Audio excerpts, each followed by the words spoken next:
CM KCR నాయకత్వంలో తెలంగాణ దేశానికే ధాన్య భండాగారంగా నిలిచిందని ఎమ్మెల్యే గూడెం మణిపాల్ రెడ్డి అన్నారు. తెలంగాణ రాష్ట్ర అవతరణ దశాబ్ది ఉత్సవాల భాగంగా పెద్దకంచెల గ్రామంలో రైతు వేదికలో దినోత్సవ వేడుకలను ఘనంగా నిర్వహించారు. అయితే ఈ కార్యక్రమానికి చీఫ్ గెస్ట్గా ఎమ్మెల్యే గూడెం మణిపాల్ రెడ్డి, వ్యవసాయ శాఖ అధికారులు పాల్గొన్నారు. ఉమ్మడి ఆంధ్రప్రదేశ్లో సమైక్య పాలకుల విపక్ష నిర్లక్ష్యం మూలంగా తెలంగాణ వ్యవసాయ రంగం తీవ్ర ఒడిదుడుకులకు లోనైందన్నారు. ప్రత్యేక తెలంగాణ ఏర్పడిన అనంతరం సీఎం కేసీఆర్ వ్యవసాయ రంగంలో విప్లవాత్మక సంస్కరణలు తీసుకొచ్చారని గుర్తు చేశారు. ప్రధానంగా రైతు బంధు, రైతు బీమా పథకాలు అన్నదాతకు ఆత్మబంధువుగా నిలిచాయని అన్నారు.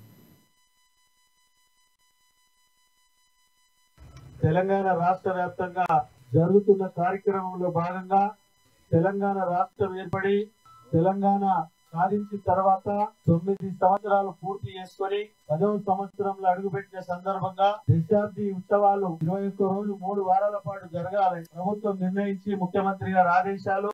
అందులో భాగంగా ఈ రోజు పటంచెరు నియోజకవర్గంలో 8 రైతు వేదికలు ఉన్నాయి. 8 క్లస్టర్లు, గుమ్మడిదల, జిన్నారం, పటాన్చెరు, రామచంద్రాపురం 8 రైతు వేదికలు ఉన్నాయి. అది ఆలస్యమైంది, 1:30కి లాస్ట్ ఉండే ఎన్నెల.